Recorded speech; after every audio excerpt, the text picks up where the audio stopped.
希望王家珍伫总结顺相当不满，表示淡市东区原本伫成山路的小巨蛋预定地，既然中央已经规划国立科学未来馆，不过已经12档过去，又原地拍远，认为甲大台南会展中心用6档开20亿，已经启用比较起来，实在欠东区一个公道。至于到底科学未来馆的计划，敢是搁咧画大饼？对此，教育局回应，中央依照时程，正在筹备当中。东区的这个案子，从把它延宕，一下子找成大，一下子找哪个大，没有人要理，拖了12年了。到现在，国立科学未来馆在哪里？我们台南人不知道，我们不晓得。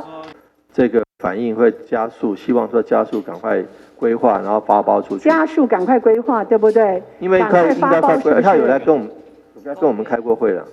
教育局，你有什么话要讲吗？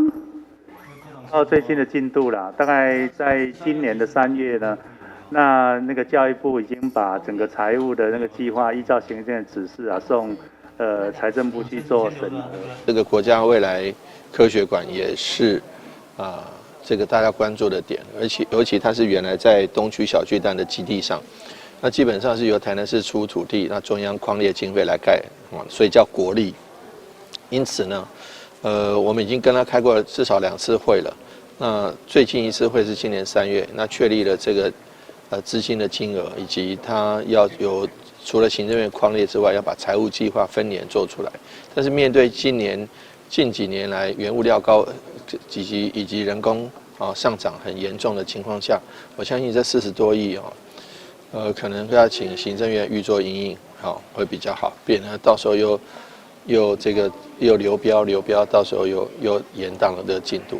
延续小巨蛋的话题，议员王家珍进一步质疑目前会展中心的压力测试，到法度邀请阿妹来演唱，实现赖副总统嘛希望阿妹来这表演的想法。对此，市长应议员要求，答应伊一定会补强会展中心，连任嘛一定会邀请阿妹。如果你连任的话，请阿妹吧，如何？请不请阿妹来？我觉得很多人都可以来啊。不是啊，你们赖副讲阿妹是天后级啊。台南没有阿妹没有来过。我们的天后们也蛮多的，但是我觉得阿妹也可以，或者说，我的意思，如果你连任的话，请阿妹把赖副的公开的喊话成为事实。也许赖副那时候是贵党的总统候选人，为什么不呢？请阿妹来跳跳看，能不能跳，能不能蹦，能不能3天3夜变成10天10夜？如果这样好不好？如果大家是用站的话，那人数会更多。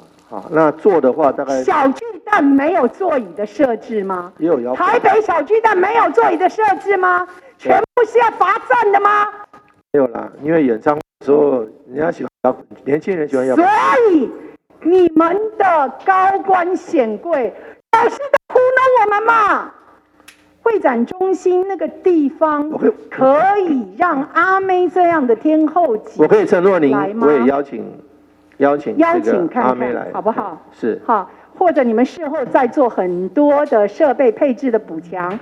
议员钟志顺对他关心科学未来馆的兴建，嘛要求市立病院实现起癌症大楼的承诺来照顾市民，以及东区共87特色公园的开辟等建设，积极向市府来争取。台南新闻管制林根采访报道。